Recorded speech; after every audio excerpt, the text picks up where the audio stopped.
Most people don't have goals. They got wishes. They don't actually want to change. They just want to feel better about staying the same. And the reason they stay the same is simple. Their mind doesn't have a clear target. Look, your mind doesn't move towards what's unclear. If you don't give it direction, it's just going to repeat what it knows. And that's how years disappear without progress. You can't set clear goals if you don't even know what you actually want. Most people skip this part. They chase what sounds good. They copy goals that somebody else came up with and then wonder why they lose motivation halfway through. Like somebody saying they want to start a business, right? Not because they care about the work, but because they saw somebody online starting a business and it looked cool and it looked freeing, right? So they chase somebody else's dream and then feel lost when it doesn't give them any energy. Or like saying you want to get in shape, but deep down, the goal isn't health, it's approval. So you go hard for a few weeks, but the moment that nobody notices, you just stop. Because the goal was never rooted in who you wanted to become. It was rooted in who you were trying to prove yourself to. And see, here's what I learned. Instead of asking myself, what should I be doing? I started asking myself, what do I actually want my life to look like? And you need to ask yourself the same question. What kind of body makes you proud when you look in the mirror? What kind of income will make you feel free instead of trapped? What kind of person you want your kids to see when they look at you? What kind of peace do you want to wake up to every day? That's what direction looks like. When you get clear on that, the goals start writing themselves because you're building a target. And a target gives your mind something to lock onto. But here's the thing. Knowing what you want doesn't mean that you're going to go after it.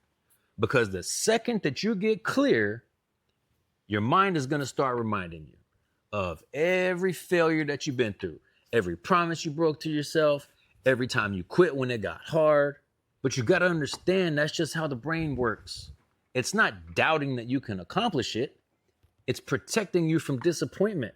It remembers what it felt like to fall short last time. So your subconscious just keeps you from trying again. And the easiest way to keep from failing again is to stay confused, to keep planning instead of moving, to say, you're waiting for the right time, when really you're just avoiding another letdown. And that's where most people stop. They don't lose vision. They subconsciously lose belief that they can trust themselves to finish. And the thing about it, you start thinking something's wrong with you. People tell themselves like, I'm just lazy, or I'm unmotivated, or I'm inconsistent. But it's none of that. It's just your mind doing what it's always done. It's trying to protect you. Because change doesn't challenge your habits. It challenges your identity. And the part of you that's used to how things have always been will always fight to keep them the same way. We've been through this. Your brain is built for survival, not success. And so when I say it's built for survival, here's what I mean. Your brain is ancient. It was designed when the goal was to stay alive, not to build a business, not to chase goals, not to grow. Its first job isn't to make you happy or successful. It's to keep you alive and keep you out of pain.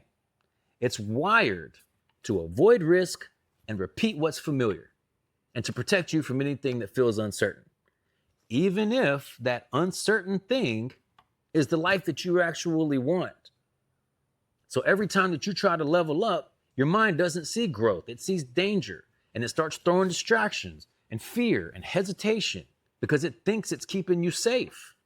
So if all you've ever known in your life is stress or chaos or inconsistency, then that becomes your baseline. And when you finally set a goal that challenges your baseline, your mind don't get excited. It gets defensive. That's why you procrastinate. That's why you find ways to stay busy instead of focused. It's your system trying to keep you inside what it knows. Familiar equals safe, even when familiar sucks. And that's what keeps people repeating the same year over and over. Safe turns into suck. You stop chasing what's possible and you start managing what's comfortable. Most people think they lack motivation. What they really lack is clarity and conviction. They like belief that their effort actually matters. You can't stay consistent when you're half convinced it won't work anyway. And that's just what happens when you've broken too many promises to yourself. Every time you say you'll start and then you don't, your mind learns not to take you seriously. So when you set the next goal, it doesn't feel real. It feels like another thing you'll talk about but never finish.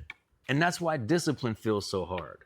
Because deep down, you don't trust your own word. And that's where most people lose it. Not from lack of effort, not from lack of trying. They lose it from a lack of belief in themselves. Because when your mind doesn't believe that you'll finish, it stops letting you start. You got to understand, the majority of this stuff is happening beneath the surface, in your subconscious. You're not consciously thinking, I don't trust myself. Like, that's not reality. It's all subconscious stuff. But if you want to rebuild that trust, stop making promises to yourself and not keeping them. If you say you're going to do something, do it. And don't set goals to make yourself feel good. Set goals you're going to actually back up with action. Setting clear goals isn't about writing down dreams. It's about creating structure that your mind can follow. Your brain builds confidence through proof, not potential. And every milestone you reach is proof. It's evidence that you can back up what you said. And when you start stacking proof, you start rebuilding trust in yourself. That's what changes identity. Proof. And that's why vague goals don't work. They don't give your mind something to measure. I want to be rich is not a goal. Making $100,000 per month is a goal. Clear goals lock in your focus. Milestones lock in your identity. You start to realize, I can count on me.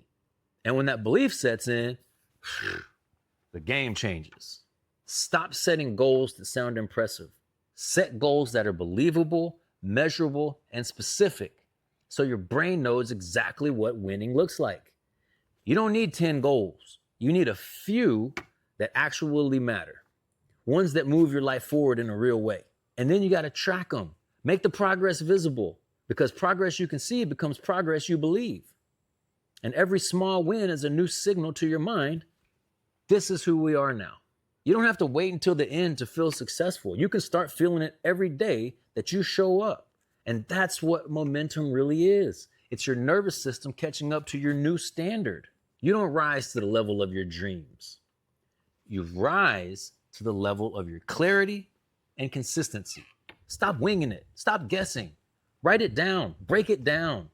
And then hold yourself to it until your mind believes you again. That's what setting goals really means. It's not a list of dreams. It's proof that you're becoming the person who follows through. One clear target, one next step, one promise kept at a time. That's how you stop living on default and start building the life you actually want. If you notice, I didn't give you some course on how to create goals. There are a million of those videos out there. This is about becoming the kind of person who does what they say they'll do, no matter how they feel, no matter how long it takes. Write down who you want to be. Write down the steps to get there. Take action every single day, regardless of how you feel. Become consistent.